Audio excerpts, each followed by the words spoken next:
We get a first-hand look at the launch site post-Flight 5, a fourth level lifted onto the test structure at Massey's, new OLM parts staged at Sanchez, and a new office skylight takes shape at the build site. Hey everyone, Jeff A here and welcome to RGV Aerial Photography's Starbase Flyover Update Episode 61. We'll be covering updates at SpaceX's Starbase Texas facilities cruising at an altitude of 10,500 feet. Fasten your seatbelts and enjoy the flight. We'll start here at the launch site today and later make our way west to the other sites of what Elon Musk likes to call the gateway to Mars. Let's look at this map of the launch site following a short week of work. Let's start our aerial tour with Launchpad A, fresh off the historic first catch attempt. Booster 12 hangs from the chopsticks after successfully achieving this on the first attempt. The amount of frost remaining on both tanks suggests that they were conservative with the amount of fuel needed to be caught. Starting at the OLM, the surface appears to be like previous launches. The half of the ring closest to the tower has a significant charring from the initial ascent with 33 Raptors at full power. A portion of the tower side south of the BQD appears to have an additional layer of discoloration, possibly from the 3-engine landing burn. The east half of the OLM also appears to have some minor discoloration as it normally escapes a direct hit from liftoff. However, we did notice during the catch, the smaller landing burn did gimbal across the surface. Within the OLM, we can also see that the clamp arms have already been extended. Just hours after landing on the catch rails, the chopsticks repositioned the booster just above the OLM and gently lowered it without the use of the lower alignment pins or the stabilizer pins on the chopstick arms. Above, the SQD arm and the quick disconnect specifically looks better than any past launch. It appears the added travel stop hardware was a success. The chopsticks also appear to fare better than previous missions and perform just as intended, closing in on the booster just as needed with the rails lowering once after engine cutoff. As we look around the immediate area of the pad, there are no visible signs of damage. Now going up to the old tank farm pad, we see that the footing work has been completed for tanks that are speculated to be placed here. The spacing of the steel embeds may indicate that 2 tanks will be placed here, with each tank using 3 embeds on each end. Looking above towards the highway, once again we see that a launch has done significant damage to some of the cable trays holding electrical wiring. This is run largely in charge of providing power toward the new horizontal tank farm and nearby hardware. Near the methane subcoolers, the recondenser tank's new protective layer has held up well to the launch. The 3 pill-shaped water tanks nearby once again have lost parts of its protective armour. As we look toward the west, the middle of the launch site has been cleared of objects unnecessary for launch to reduce the risk to equipment. Along the highway, the temporary fencing and the D2 gate shack were relocated. The mound of dirt from Pad B construction has been levelled out. In the next flyover, it's likely we'll see this ground moved back into a mound as areas around the unfinished fluids bunker may have been filled in temporarily. Across Highway 4, the storage lot and home of Starhopper is also cleared out. As usual, this was used as a location for remote cameras, with many set up below the prototype itself. Back at the construction site, the corner of the lot used as staging materials for Pad B has been tightly organised, with crane parts and other items that needed to be farther from the active launch pad. The SpaceX LR-11000 sought refuge behind the tower here, and the CC-8800 crane moved further into the corner, minus its main boom. Let's wrap up the launch site with the progress of the new tower and flame trench areas. With the core tower construction getting closer to completion, we see that the tower legs should be filled with concrete. The pumping station at the base has been moved away, and the pipe connections at each tower module has been removed ahead of disassembly.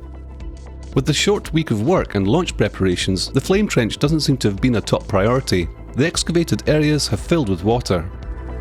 At the south end of the flame trench, the MC-28HD that recently arrived appears to be preparing to install the tiebacks along the sheet pile to keep them from being pushed into the excavation as they dig out the trench. Over the next week, the launch site should be very busy yet again as construction of Pad B resumes and post-launch preparations to Pad A begin before the next flight. The booster transport stand was staged at the roadblock following the launch.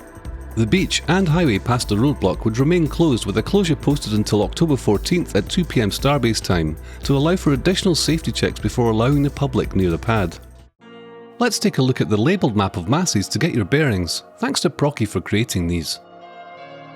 Beginning with Test Tank 16, it was removed from the structural test stand on Tuesday, October 8th, and then rolled back to the production site on Friday, October 11th. They then stack the fourth level of the structural test stand, which includes the mounting points for the actuators that will allow the cat to exert torsional forces to the test articles. In addition, most of the hydraulic rams have been removed from the lower part of the stand.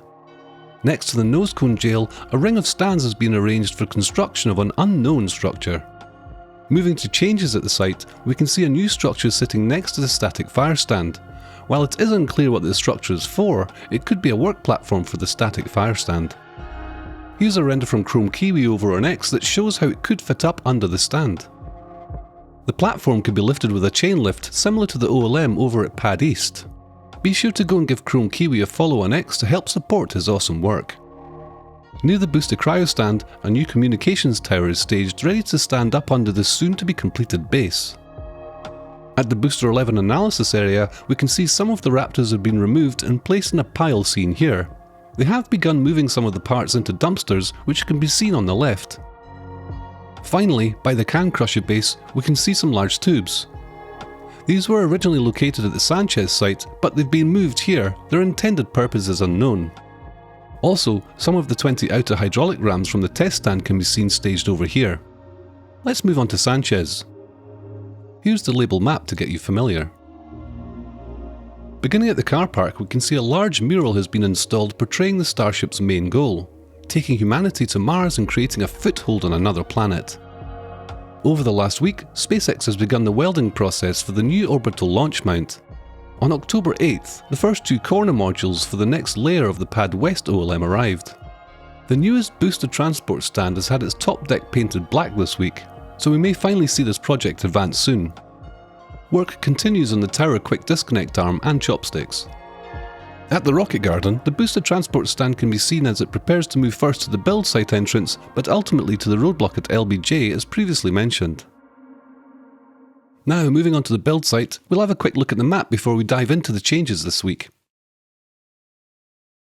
The ever-diligent Vix captured Lab Padre rover cam's video of Ship 34's forward dome section being placed on the turntable, in readiness to be stacked with its nose cone and payload bay in Mega Bay 2 on October 12th.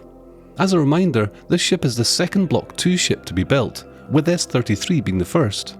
At T-24 minutes and 20 seconds before the launch of Flight 5, SpaceX showed us views inside the high bay of Ship 34's nose cone being stacked, as well as views inside the Star Factory of a hot staging ring, rings being lifted by bridge cranes, and an unknown nose cone.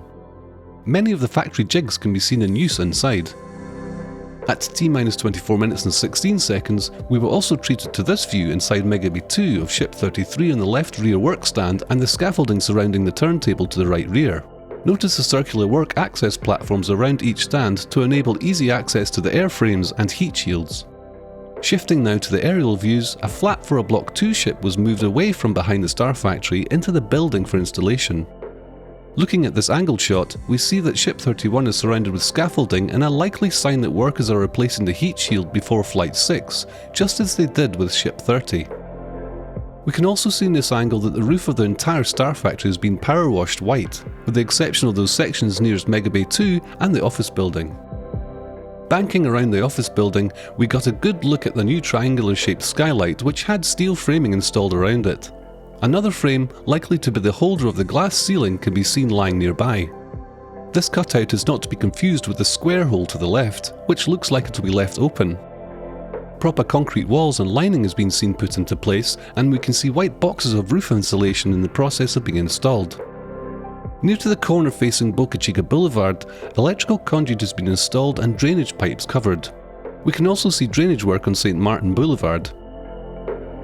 And that's it for episode 61 of Starbase Flyover Update. Thank you for choosing to fly with RGV Aerial Photography, and I hope you all enjoyed the flight. If you liked what you saw today, please subscribe for more episodes and content so you don't miss out on the new videos each week, and leave a thumbs up. I'd like to give a special shout out to the RGV YouTube and Patreon members. I'm Jeff A, and we'll see you next week from 10,500 feet.